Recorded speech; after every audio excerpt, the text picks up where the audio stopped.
Welcome back to the River Valley Redneck. Today we're going to go from the field to the table. Shot that buck opening weekend of gun season. I'm going to be smoking up the backstraps on my smoker here, and I'm going to show you how I do it. And I got a new way that I'm going to try this time and see how it turns out. And I think it's going to turn out pretty good. And I'll introduce to you my smoker real quick. This here is my big Bertha smoker. It's a 150-gallon propane tank that I put together on a trailer that I can haul it to the deer woods. I've done that a couple times. And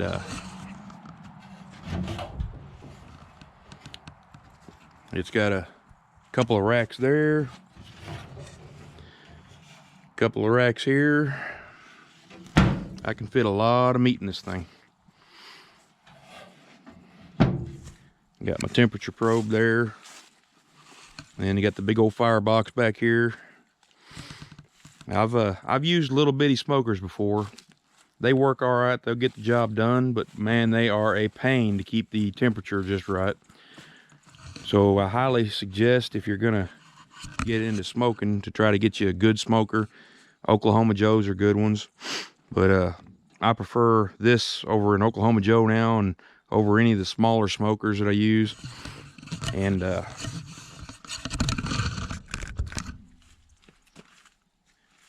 I've I've smoked a bunch of meat on this thing, and it works out really good. And keeping the temperature right, as soon as you get the temperature up to temp, it's not hard at all to keep the temperature right. I just usually go out and throw one log on about an hour and 15 minutes or so, and it usually works real well, and it stays pretty consistent on temperature. You'll get your fluctuations and spikes when you throw a log on. It's going to climb just a little bit, but it'll equal out and level out after about 5 or 10 minutes. And then after that, you're just set. You just keep an eye on the temperature, and another hour or so goes by, you'll notice the temperature start dropping a little bit. You'll go out and either stoke up the fire you got and look at it and see if you need to throw a log on. Usually I do it after about an hour, and I'll throw another log on it and just keep on chugging. So we'll get to it. Got a couple back straps here. Yeah, we got a couple back straps. We're gonna get these all readied up, and I'm gonna put them on the smoker for a while. I like to go with a little salt.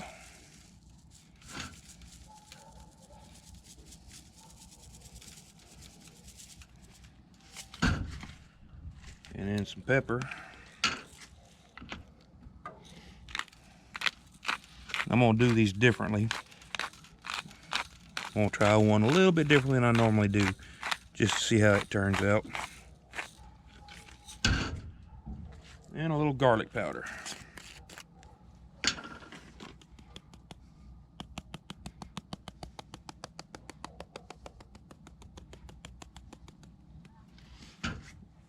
And do that on both sides.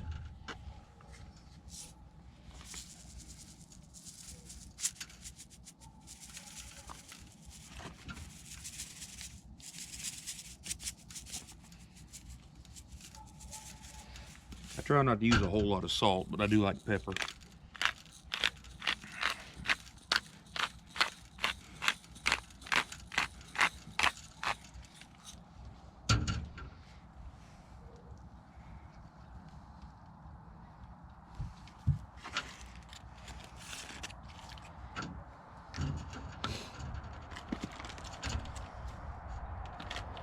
This one I'm gonna wrap in bacon.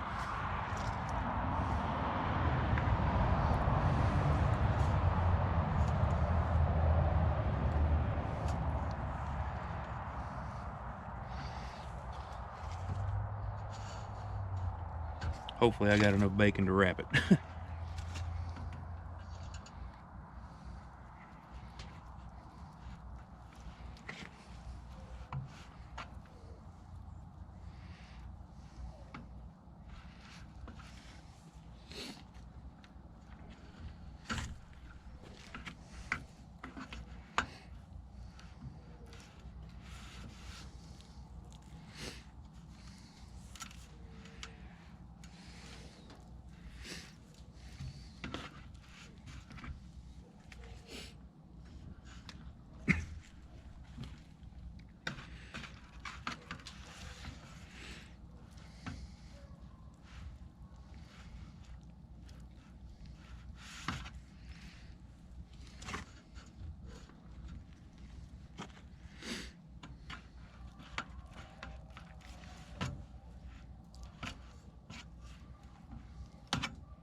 Got a couple pieces extra, so I'm gonna go ahead and just wrap a couple pieces in the places I've left it a little bit bare.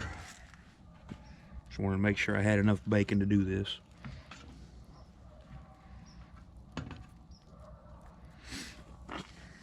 And there, that one is just about ready to go into the smoker.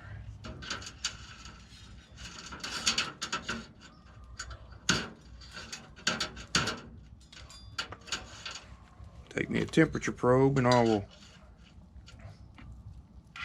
stick it in the meaty part of it.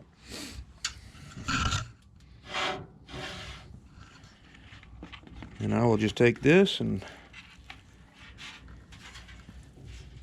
lay it up here on the smoker.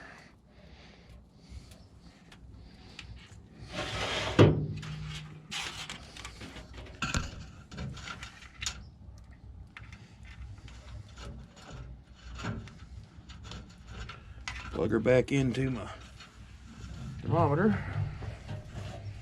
Close that up for a few and let that one get to smoking.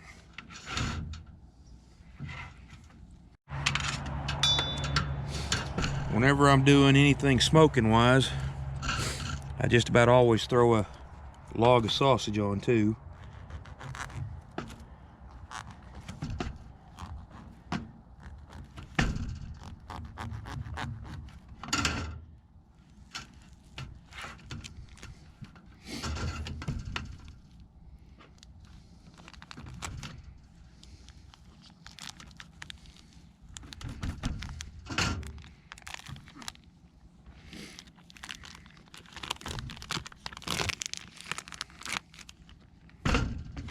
Ain't nothing like a good smoked sausage.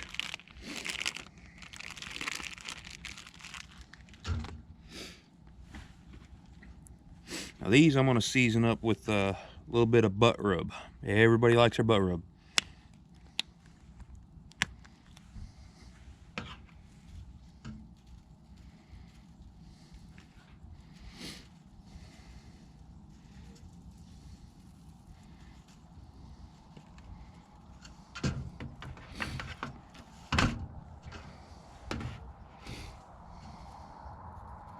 I've never had the butt rub on a tenderloin, but I know it's good on everything else I've put it on, so I wanted to try it on a tenderloin just to see how it was. And I like it heavy because you get a really good flavor out of it.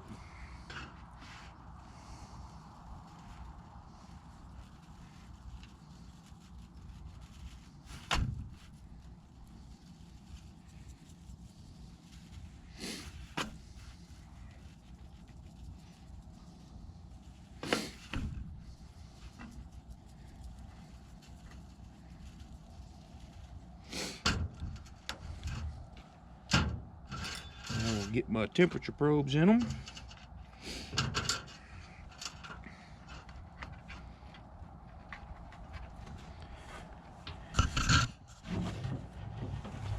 And off to the smoker we go.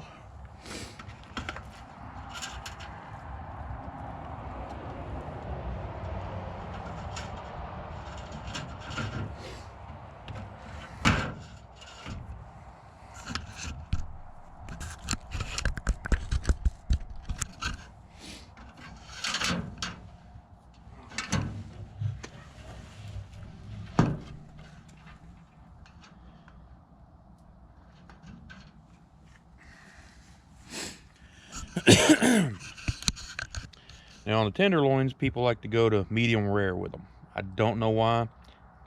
I'm not much of a fan on all the blood that's still in them. I've tried it at medium rare, and it's good, but there's just too much blood for my taste. I'm going to bring these up to probably about medium or so. I'm not going to go much further than that because it's going to get super tough if you go past medium and you go into medium well done territory.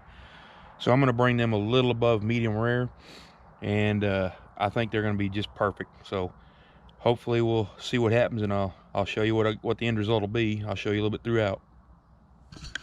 I got me a app on my phone that hooks up to my thermometer out there. I can read it wirelessly from in here. So I got my running temperature at 226, and then my pork loin number 1 is 63, Number 2 is 63, and then my sausage is 46. So it works out really good, real easy to use. It's not the best, fanciest one in the world they got that hooks into the Wi-Fi and everything, but it works off Bluetooth. It works great though. I don't know how well you can see the smoke coming out of there. She's rolling it through there pretty good. The only bad thing about a big smoker like this is you got to tend the fire every once in a while.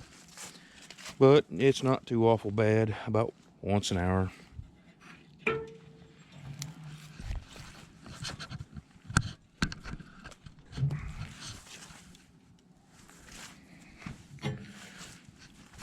I just got to shift some logs around, I guess.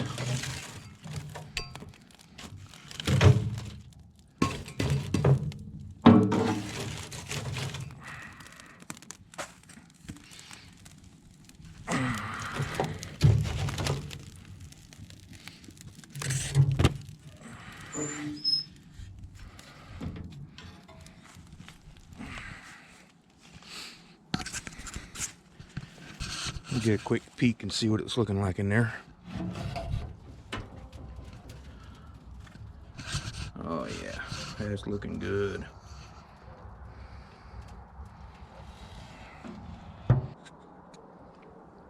That's what you want to see when you're smoking, is just a nice thin layer of smoke coming out. That's what we call rolling smoke.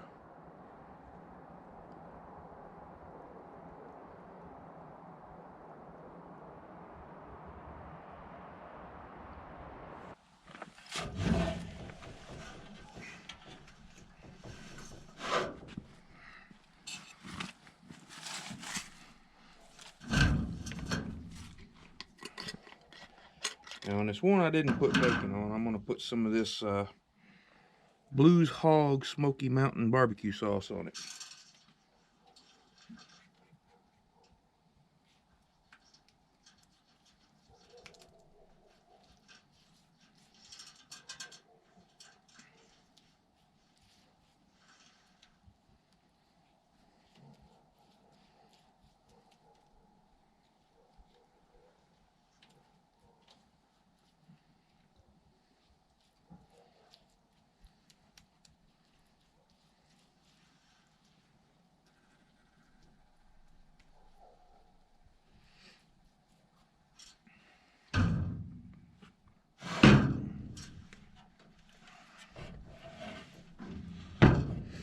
That is some real good barbecue sauce.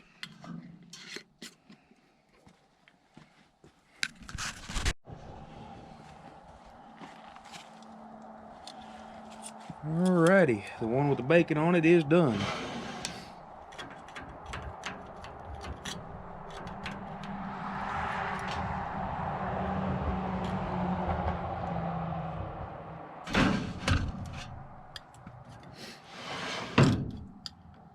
Just a little while longer on the other two,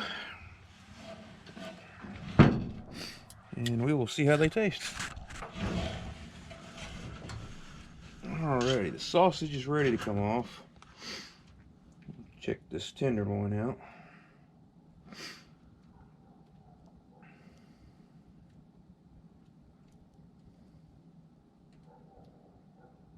Not quite.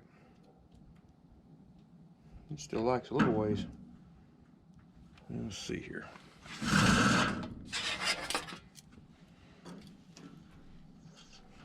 Let's set the sausage there.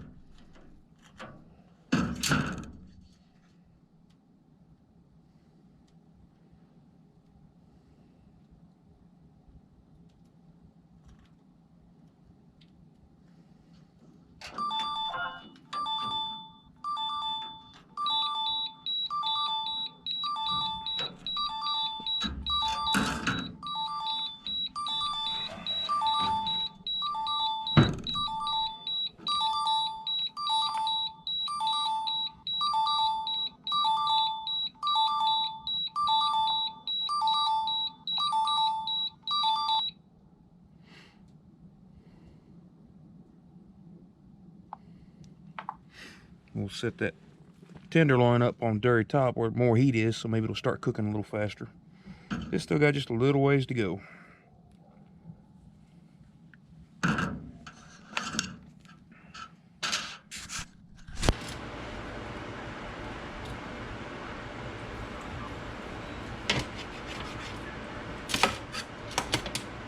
Cut into that sausage and see what it tastes like.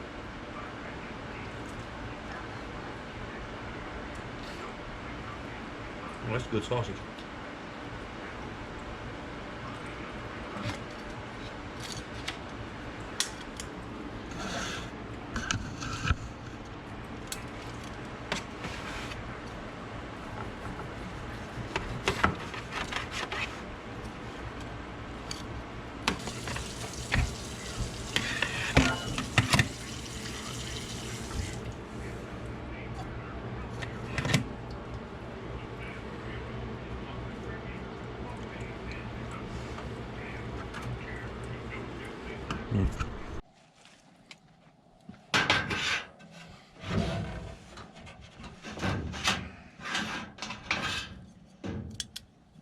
Alrighty, here comes the last loin off. And I figure it's probably about medium rare, but I don't want to dry it out because it doesn't have the bacon on it in order to help protect it.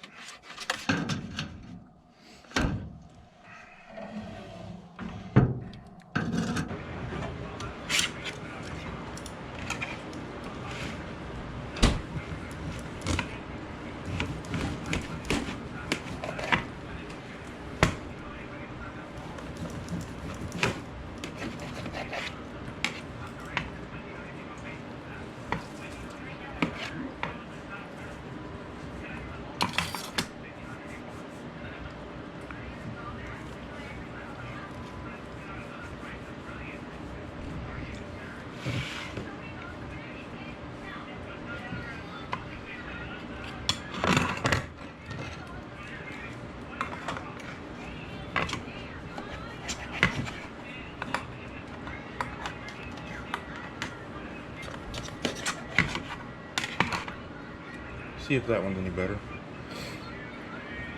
Since you don't like pepper. That's better. That is butt rub and that smoky barbecue sauce. That's good. Well, now that the smoking's done and the eating's done, I'll give you a little update on the flavor profiles and tastes and everything. The tenderloin that had the bacon wrapped around it, I probably should have let it go a little longer because it was a little bit on the medium rare side. And it was good, but I like them a little bit more done. Had a decent flavor to it, good peppery flavor. The wife, she doesn't like the peppery flavor though. And the other one is probably going to be my next go-to on that one. That was actually pretty good. The seasoning I put on it, it's called butt rub. You can get it at Walmart, and there's a few places online. I think Academy has it also.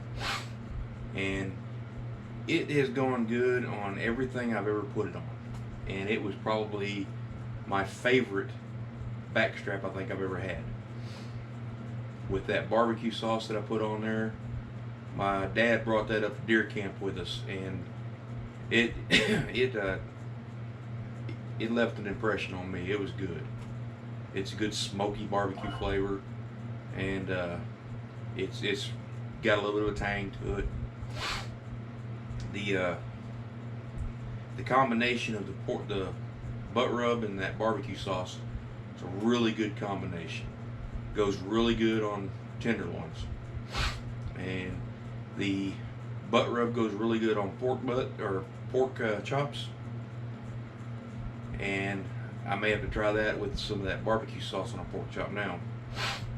But I think that's probably my favorite. And I also put that butt rub on my sausage roll.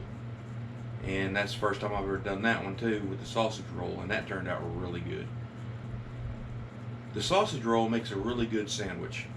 My wife likes to take a couple slices of it, put it on a couple pieces of toast, and eat it like a sandwich. And it's pretty good that way. But I'll take it to work with me, and I'll have it for breakfast and eat it throughout the day. I'll do the same thing with the tenderloins. But yeah, it was really good. I think next time I'm going to smoke something, it's probably going to be the summer sausage that I plan on making. I'm probably going to do that in another month or so. I'll probably do it right after Christmas, because if I make it before Christmas, everybody wants me to give it to them for a Christmas present. And I'm pretty stingy with my deer meat. I don't like giving my deer meat away to everybody. I'm the one that puts in the time and effort and the work to get it, and everybody wants it. You know, that's just the way it is. So, with that, I hope y'all enjoy your day, and I hope you enjoy the video. Please like and subscribe. I'd really appreciate it. And y'all take care.